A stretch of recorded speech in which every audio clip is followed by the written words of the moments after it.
In this video, I will guide you on how to cancel DoorDash DashPass on iPhone or Android.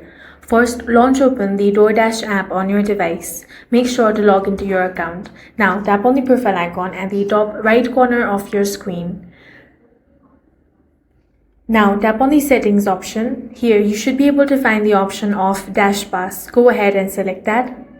On the DashPass page, scroll at the bottom and tap on the Cancel Membership option.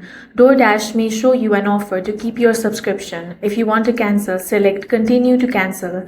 You may be asked to confirm your decision or enter your password. Follow the on-screen instructions to complete the cancellation. Once the cancellation is confirmed, your DashPass subscription will be cancelled and you won't be charged for future renewal periods. If you subscribe through App Store or Google Play, you may need to change the subscription through the store instead, depending on how you originally signed up. That's all for this video. If you found it useful, make sure to hit the like button and subscribe for more videos like this.